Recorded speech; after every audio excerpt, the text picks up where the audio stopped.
તો પશુપાલક મિત્રો, તમારી ભેંસના દૂધના ફેટ નથી આવતા ને ફેટ આવે છે તો 4 ફેટ ને 5 થી 6 દોરાઓ આવે છે, ભેંસનું દૂધ ગાયમાં જાતું હોય છે, એનો પ્રશ્ન.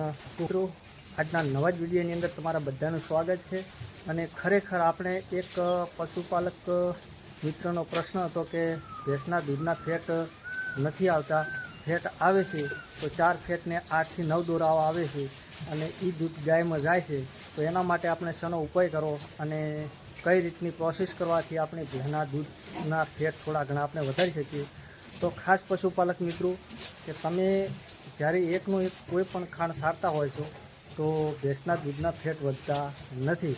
કારણ કે તમે જીરાળું સારતા હોય તો ક્યારેય ફેટ આવવાના નથી, એનું દૂધ વધે પણ ફેટ ન વધે. તો ગાયું હોય તો ગાયને તમે 2 થી 3 વીનું ખાંડ સારતા હો છો ત્યારે 3 થી 4, 4.5, 3 ફેટ આવતા હોય છે. તો પશુપાલક મિત્રો, ખાસ તમારે જો ભેંસનું દૂધ વ્યવસ્થિત ભરાવવું હોય, 5 થી 6, 6.5, 7 ફેટ લાવવા હોય તો તમારે કયું ખાંડ સારવાનું રહેશે પશુપાલક મિત્રો.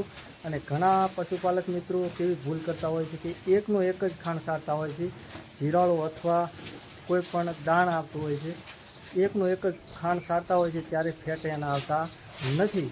તો પશુપાલક મિત્રો, તમારે કેટલું કરવાની જરૂર છે કે તમારે જો ભેંસના ફેટ વ્યવસ્થિત લાવવા હોય તો એના માટે તમારે કપાસિયા પાપડી ફરજિયાત ભેંસને સારવી પડશે.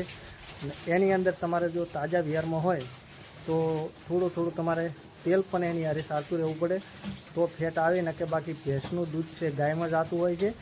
એટલે ભેંસ આપણે રાખીએ, ભેંસ કહેવાથી આપણે રાખીએ પણ ભેંસનું દૂધ ક્યારેક પાતળું હોય છે, એનું કારણ હોય છે એ આપણો જ પ્રશ્ન હોય છે કે આપણે ખાંડ એને એકનું એક જ સારતા હોય એનાથી ફેટ આવતા નથી. અને તમે કપાસિયા પાપડી સારવાનું શરૂ કરશો 1 થી 2 દિવસ પછી તમારે ઓટોમેટિક ફેટ ભેંસના વધી જાય.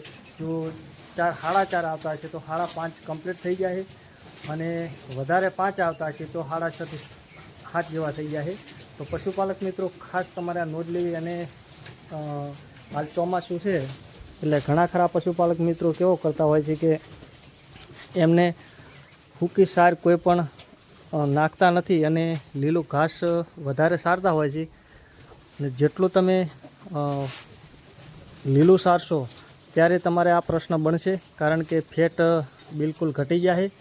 અને એક ટાઈમ લીલો ચારો અને એક ટાઈમ સૂકો ચારો તમે સારશો તો તમારી ગાય અથવા ભેંસના ફેટ એકદમ સારા આવશે. અને ક્યારેય પણ કોઈ પણ પશુને તમે એકનું એક ખાંડ સારતા હોય છો ને ત્યારે તમારે ફેટ ઘટી જતા હોય છે.